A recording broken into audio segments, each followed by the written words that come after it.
D'abord une image qui symbolise à vos yeux notre époque, et quand je dis une image, c'est plutôt deux images. Alors racontez-nous ce que l'on y voit. Eh bien, sur ces deux images, on voit une même situation, ou plutôt une même mécanique de destruction, qui est en fait notre situation politique depuis 30 ans. Donc sur la première, celle où on voit François Fillon, c'est en 2017, pendant la campagne présidentielle, et il se rend ici dans une maison de retraite à Bry-sur-Marne, pour, comme le dit sa communication de campagne, confronter son programme aux réalités de terrain. Son programme consistant essentiellement en des coupes budgétaires et des augmentations du temps de travail. Et donc la réalité de terrain, c'est ce que vont lui dire les personnels de la maison de retraite. La deuxième photo, c'est un an plus tard, en 2018. Cette fois-ci, on voit de dos Emmanuel Macron élu et on voit cerclé de rouge le visage d'Agnès Buzyn, sa ministre de la Santé. Ils sont tous les deux en visite à Rouen, au CHU, à l'occasion du plan autisme. Et sur ces deux images, on voit deux confrontations qui obéissent à la même grammaire. Une grammaire qui, si elle nous est familière, est éminemment paradoxale, parce qu'elle consiste en la désactivation de toute l'opposition, pourtant légitime et informée, que les salariés vont opposer à ce que viennent leur dire ces dirigeants. Alors, qu'est-ce qu'ils viennent leur dire ? Eh bien, précisément, ils viennent pour expliquer qu'il faut faire des économies dans l'intérêt général. Et le terrain sur lequel ils viennent donc confronter leurs hypothèses réagit très mal, et pour cause.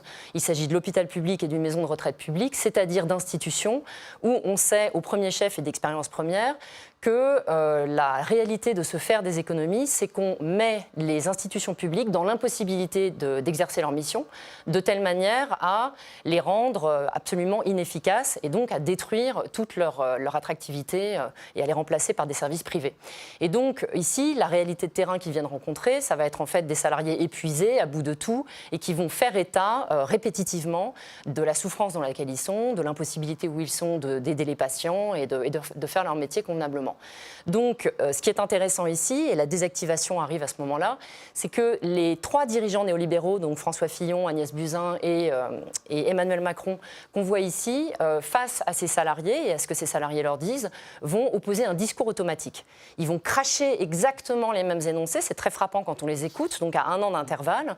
Et ces énoncés, c'est ceux que j'appelle dans mon livre la dette publique c'est mal, en un seul mot, puisque c'est un bloc-sens qui consiste en fait à clore toute discussion au nom d'abstraction macroéconomique. Et ce qui m'intéresse ici, c'est que quel que soit le propos des salariés, quelle que soit la réalité dont elles font état pour leur faire entendre que ces fameuses économies sont en fait un étouffement économique explicite, enfin réel, eh bien ces personnages vont annoncer de plus belle leurs abstractions macroéconomiques, la dette publique c'est mal, sans rien écouter. Et de même que les ânes ont 2 notes dans leur cri, eh bien ici la dette publique c'est mal a un très petit nombre de figures que je dégage dans mon livre, il y en a 6. La différence néanmoins avec les ânes du règne animal, c'est que les ânes par socialisation dans la classe dirigeante, quand ils annonnent leur sottise, quand ils braient, eh bien ils détruisent une société entière. C'est ce qui m'amène au point final d'Agnès Buzyn et de son visage très éloquent dans cette vidéo, puisqu'elle constitue, à mon avis, ce que Roland Barthes appelait le punctum d'une image, c'est-à-dire l'endroit où celle-ci prend sens. Pourquoi ? Parce que si on regarde les grimaces d'Agnès Buzyn pendant la vidéo qui correspond à cette capture, on a exactement à livre ouvert la conception de la politique du néolibéralisme, et plus exactement leur conception de la démocratie, qui est une conception consistant à penser qu'il faut dédémocratiser la démocratie, parce que les populations, ces gens les voient comme un ramassis d'imbéciles, livrés à leurs émotions déréglées et incapables de savoir ce qui est bon pour eux. Et ça se voit beaucoup sur le visage d'Agnès Buzyn, puisqu'elle lève les yeux au ciel, elle fait des rictus navrés. Il faut regarder la vidéo pour le croire. Parfois, elle ferme les yeux à demi, comme dans un visage de sagesse qui prend sur elle, etc. Et surtout, à un moment donné, elle éclate de rire. Elle ne peut se tenir de rire parce que la soignante qu'on voit sur l'image lui dit « Venez dans les services sont saturés ». Mais Agnès Buzyn ne peut pas entendre ça. Elle est tellement, colonisée par son discours automatique que dans sa tête, l'hôpital public, c'est un gâchis. Donc si on lui dit l'hôpital public est surchargé, elle rit.